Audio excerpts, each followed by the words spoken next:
where politicians continue to throw social distancing norms to the wind. The latest instance is from Dakshin Kannada, where a member of parliament, Nalin Katil, has inaugurated a bridge. But the crowd was such that all distancing norms were violated.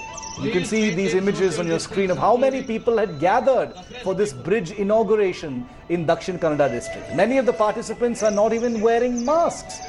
The Karnataka government has been doing particularly well in containing the coronavirus spread in the state. But this is only the latest in a series of VVIP violations that could pose a threat to everyone, from netas to... And remember, you could hear someone on a loudspeaker there talking about social distancing, but nobody was actually obeying it. From Dakshin Kannada, now we take you to Haveri in Karnataka.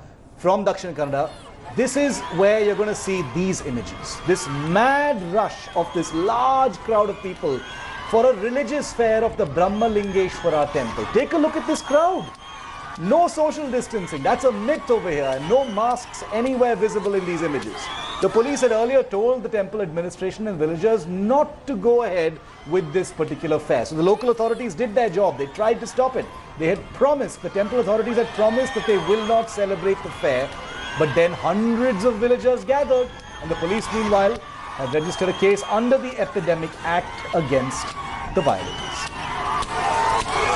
Nagarjun Dwarkanath once again live with us on this two instances, Nagarjun, from Dakshin Kannada involving a member of parliament and hundreds of villagers in Haveri in Karnataka, which is ironic given that the state has actually been doing really well on the COVID-19 front. But these images are frightening, Naga. That is true, Shiv. In fact, Karnataka across India has an image of containing the COVID crisis quite well.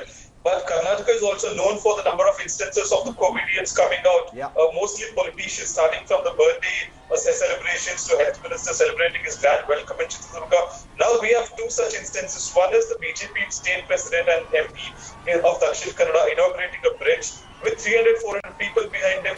And the shocking part is someone is announcing in the public announcement system that social distance has to be maintained. Even then, there is a minister right next to him, the MP standing with his followers inaugurating the bridge. And in having a second instance, 500 to 1,000 villagers gathered to celebrate a religious fair and running along the aisle through the paths of the village. We saw that the police say that we did our job by telling them not to go ahead with it. But overnight, the villagers gathered and we could not stop, but a case has been filed. Karnataka notoriously is being known for violations of this lockdown norms. Yes, thank you very much, Naga. Yes, absolutely. The latest in a series of violations in Karnataka, but it must be said that even with all these violations, Karnataka has miraculously been able to contain the number of COVID-19 cases in the state very, very effectively. The Karnataka model, perhaps the numbers would be even less if violations like these did not happen. They don't send out the right message. We'll keep highlighting them, of course, here on India Today. Nagarjun, thank you for that live report. Hi everyone, Preeti Chaudhary here. Hope you like this video. For latest news and analysis, like and subscribe to the India Today YouTube channel. And don't forget to press the bell icon to stay updated. Thank you for watching.